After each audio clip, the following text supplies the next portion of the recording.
All right, so let's start moving out of the early childhood age into adolescence. What we're looking at can vary because obviously development varies, but we're really kind of looking at the teenage years. So, if you will, starting somewhere around 12 or 13 and into the early 20s. So, this is where you all are. Okay. So the first thing we want to take a look at that plays the most significant role would be biological development, right? Sexual development in both boys and girls, and how that impacts uh, the social and psychological experience during adolescence. Okay. So what we want to do is we want to take a look and see how this plays out and use that as like a basis for which we're going to talk about psychological and sociological issues during this time frame. So what we'll take a look at here with this chart is understanding that typically females will develop first, right? If you look at all the different metrics, you're looking at around 10 to 12, the onset, and the vast majority having completed around 14 to 15. Whereas on the flip side for the boys, you're looking at somewhere around 11, 12 starting, finishing possibly 16 and over. Okay, so that's a significant gap. So some things that we can take into account that we'll think about here is psychologically. Let's think educationally, right? The preparedness to be able to do school, to handle complex problem solving analysis, conversational pieces, general interests. So it changes the way that the experiences are had during that time. Not to mention, as we'll get into, the physical attributes that may lead to early intercourse, how that changes dynamics psychologically, biologically, and all that kind of stuff. Okay. So here's another chart kind of explaining the same thing of where you're looking at. And it gives you the same basic breakdown starting, much, much earlier, 8 to 10 to 11 for the females, and then much later, really the development somewhere around the 12 to 15, 16. So again, we're looking at about a 2 year lag, um, both physically and psychologically between boys and girls, just on average. So when we're looking at why does that take place, so let's take a look at the timing structure of menarche in girls. So one of the first things that play into it is this idea of nutrition. So what they're eating and drinking and the availability to good, wholesome foods. What research has shown, okay, is that it's going to happen earlier in areas where good nutrition is available, right? Europe, the United States, other developed countries that have pretty easy access to a healthy diet. Places that do not have that, it's actually a little bit later.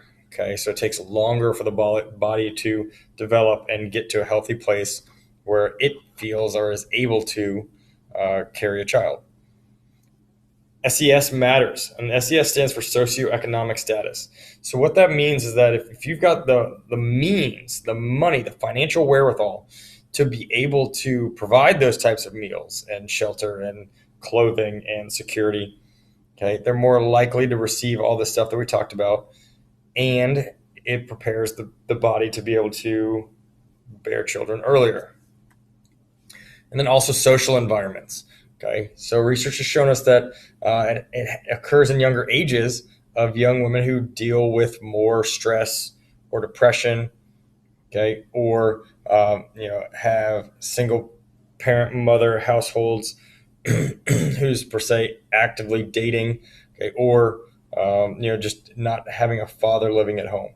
Okay, so that's some interesting stuff that the research has shown us as well. So let's take a look at the social aspects of it. Okay, so what's the social implications of this? I mean, why are we even bringing up when we hit puberty and how our bodies change? Well, here's some stuff that goes along with it. So if we look at this Punnett square, we've got our early developing males that we'll start with. So on a standard gradient, you're looking at Early developing males are typically judged more socially competent because they're more mature than their male counterparts. Okay, they become more capable athletes, and in our society, that's a big deal. Right? You get a lot of um, praise reaped on you if you're a good athlete. You get a lot of advantages, and this is solely because are older, right? So even thinking in the teenage years, a year. So depending on when your birthday is, a year or developing early makes a big difference, right? We've all seen, the early developing freshman coming into high school who's 6 foot tall and has got a beard versus the late developing freshman who's 5'3", 90 pounds. Big difference. Okay, you get more social recognition from peers, adults. Okay, so you get more attention from the possible opposite sex they may want to date. More adults will take note of them because they're physically more developed. They look older, so they'll be treated differently. Okay, they get an overestimation on their capabilities because of that biological jump. Their brain may not have developed yet, but their body has. Okay. They get older privileges. Maybe they're able to stay out longer. Maybe they're able to go do things that they weren't able to do, get into movies, etc., that they couldn't have seen before. Parents will hold higher expectations of them and think better of them. Okay. They enjoy a positive self-fulfilling prophecy because they feel they can do these things, right? And it ends up being true. So they feel they're great athletes. Why? Well, because they're better than the other kids. Is it because they're actually more talented or have a better trajectory? No, they're just bigger and they're just older. It's just how it works. Okay. So then let's contrast that with the late developing male, treated as younger because they're generally undersized. Okay. Younger treatment equals negative self-fulfilling prophecy because of the way they're treated and the way things go. They think they can't do it. So, for instance, if you're that undersized basketball kid, you're coming off the bench, you don't play very much, so your self-fulfilling prophecy is, man, I'm not very good. And then you end up giving up on it even before your growth spurt hits, where if you would have stuck at it, maybe you would have been a little better. Okay. Childish dependency and very immature. They play the role. Because they're treated that way, they act as if they were younger.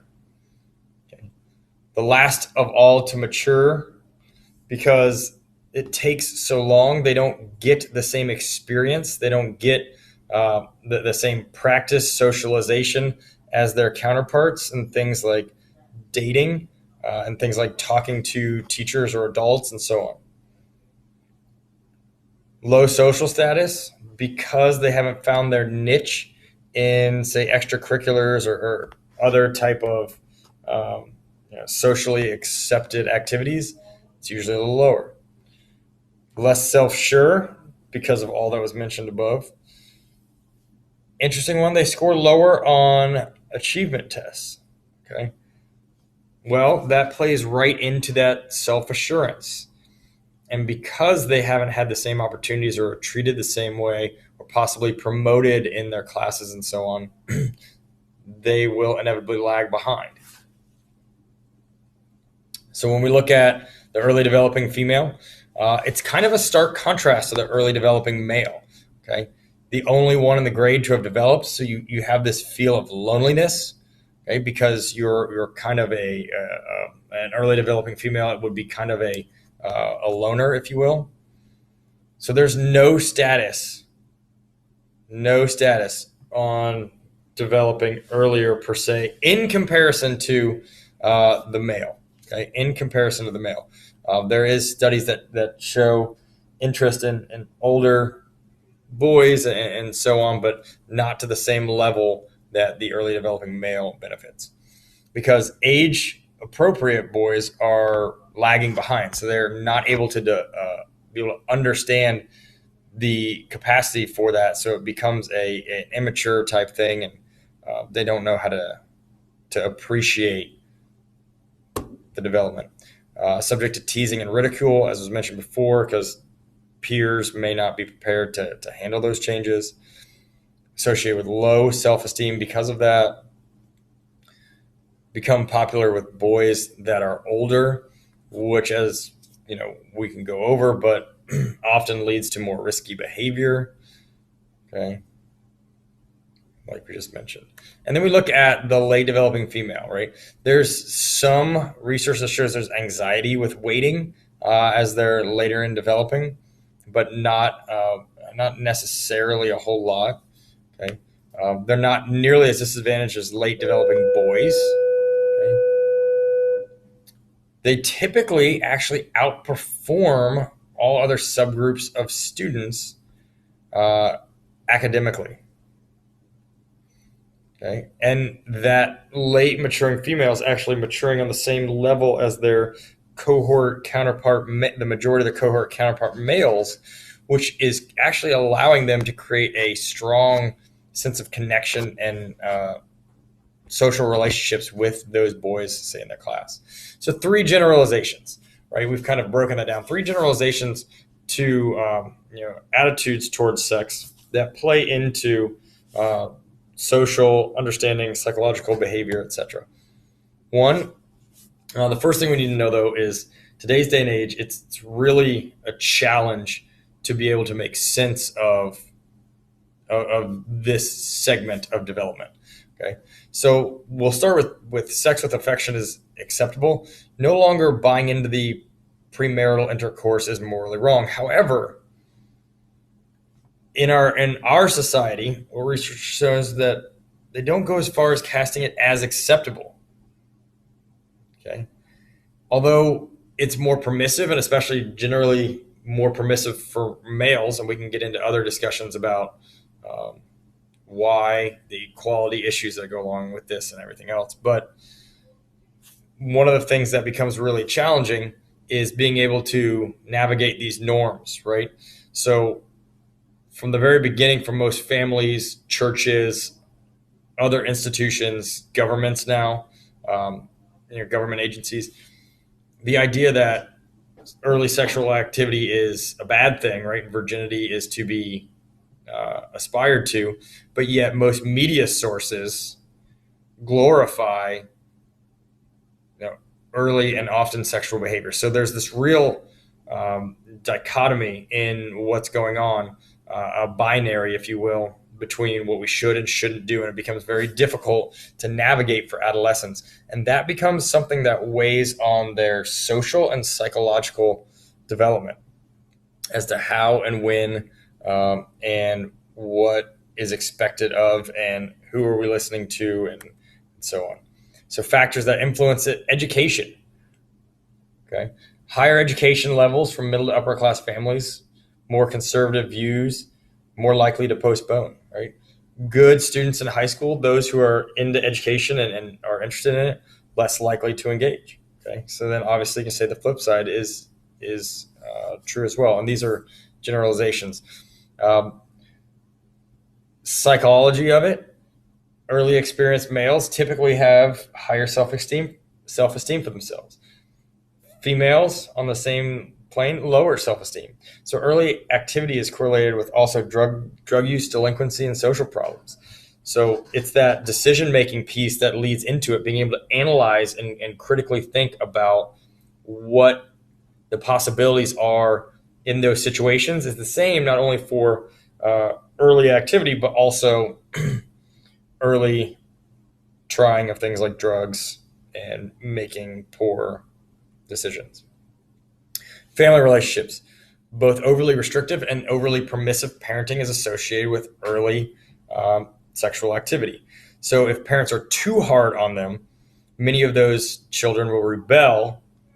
Okay, and if they're too permissive, the children will just do what they want because their entire life, or what they've been trained due to the permissive parenting, is that they can make their own decisions. And then the biological: early developers typically engage in sexual activity earlier. And this is generally, there's a lot of things that go into play here: cultural background, family background, education, as we saw before, and so on. So it's not perfect, but we can talk in generality, I suppose. Okay. So why do some adolescents choose not to use protection? Ignorance. Many are seriously misinformed. Our health classes are not the best ways to get that information, right? And it is not generally readily available in media. Like we said, the messages are very mixed with how that works. Illusion of invulnerability. When we're younger, we feel invincible. Okay, and that kind of goes for everybody. We don't get the perspective on the possibilities of what could happen. Lack of motivation. Okay, for some in some socioeconomic situations, cultural situations, and so on, it might actually be appealing to become pregnant earlier. There was actually a rash of this that research was done on when we started to have some television shows, some reality shows about early teen pregnancies. We saw the numbers rise because people thought it was cool because it was on TV. And lack of access.